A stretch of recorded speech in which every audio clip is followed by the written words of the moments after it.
Portez. Armée. Immobile. La police d'audience est rangée pour vous rendre les honneurs et vous présente les prévenus qui comparaissent à l'audience de ce jour. Commandant la police d'audience, adjudant-chef Dongala Dengal. Avançons le mot général. Armons. Poursuite de l'affaire qui oppose l'auditeur général militaire près la haute cour militaire siégeant en procédure de flagrance au prévenu Mwanga Chouchou Izi Edouard, député national, et le commissaire principal Moucha Mali Roi Robert. Ils sont poursuivis pour participation à un mouvement insurrectionnel, incitation des militaires à commettre des actes contraires à la loi et à la discipline, ainsi que pour détention illégale des faits militaires. Les faits remontent au 1er mars 2023. Selon l'auditeur général, une cache d'armes et d'autres effets militaires seraient découverts dans la résidence du prévenu Mwanga Chouchou Izi Edouard, député national. C'est après une perquisition effectuée par les services de renseignement.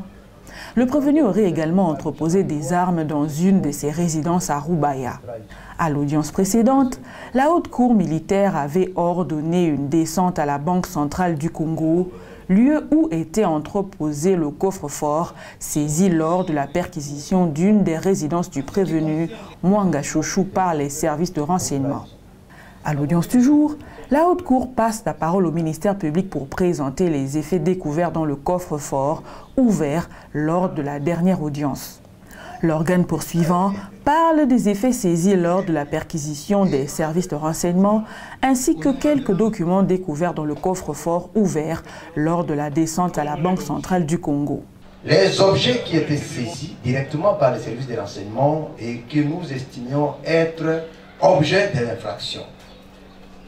Et ces objets sont classés dans la sauvegarde numéro 1. Il s'agit des munitions de guerre et j'ai fait notamment la gaine, présumée être gaine d'un revolver, d'une arme GP. C'est la sauvegarde 1 dont les objets sont là. Il y a là-dedans 42 munitions et 7 gaines. Les autres là, c'est là. Ce sont les objets qui viennent en appui de l'infraction de la détention illégale d'armes de guerre. En le fouillant, nous avons retenu certains objets que nous considérons avoir un lien avec les infractions retenues. C'est la sauvegarde 2. Et cette sauvegarde qui est cotée de 1 à 21, deux documents ont retenu notre attention et nous avons estimé important et utile de les présenter à la Cour. Il s'agit de l'attestation d'enregistrement d'armes à feu de autodéfense. Cette pièce est classée à la code 7 de cette sauvegarde.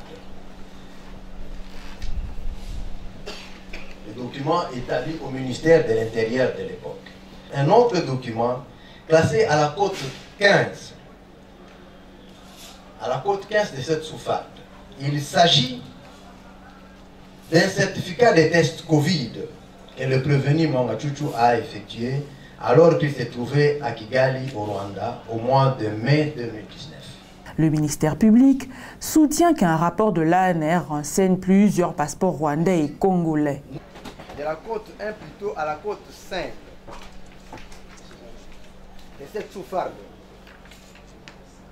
Nous pouvons notamment citer par exemple les détails de certains éléments découverts.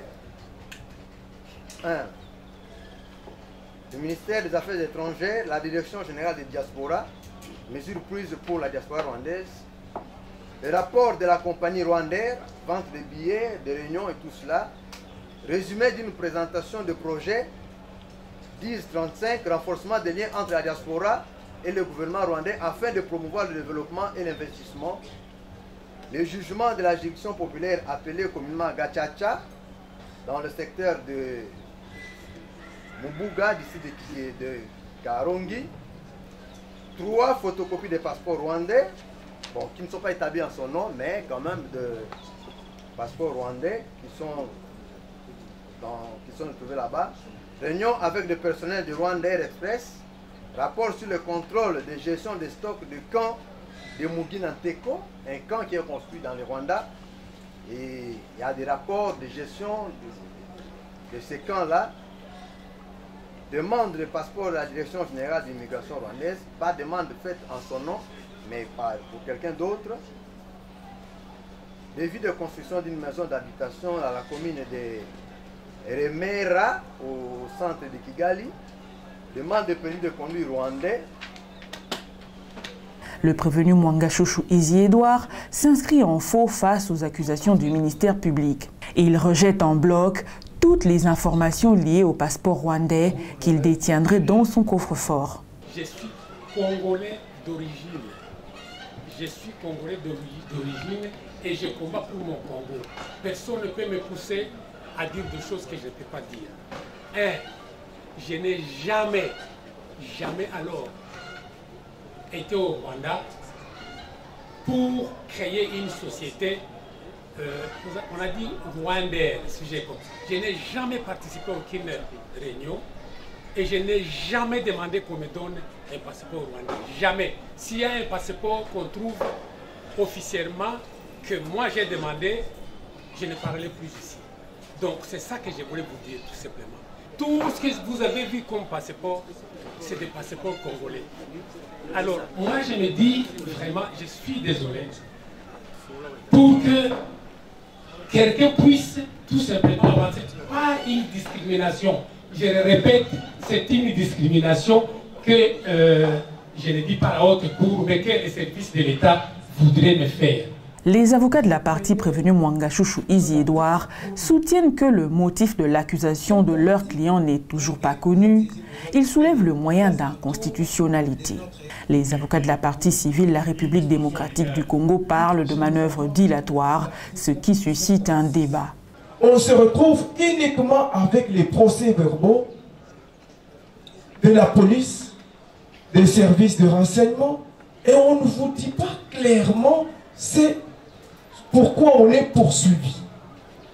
Nous estimons que cette disposition-là est inconstitutionnelle dans la mesure où le droit de l'offense est garanti et que toute personne déférée devant le juge doit connaître le motif de son accusation. On articule les faits dans le cas d'espèce. Dans les cas d'espèce. Avoir dans la République démocratique du Congo, fait ceci, fait cela, à tel jour, telle date, par tel moyen. Monsieur le Président, si nous revenons là-dessus, parce que nous voulons vous démontrer que ce sont des manœuvres dilatoires, purement dilatoires. On ne veut pas que votre auguste cour puisse instruire cette cause. C'est ce que vous avez demandé vous-même. Tantôt, la mise en liberté, la demande de mise en liberté provisoire, tantôt inconstitutionnalité. Et tout à l'heure là, la remise qu'on a sollicitée. Donc, tout simplement, nous voulons vous dire qu'aucun texte soulevé ou une disposition légale lue tout à l'heure n'est inconstitutionnel. La Haute Cour renvoie la cause pour se prononcer par un jugement avant dire droit.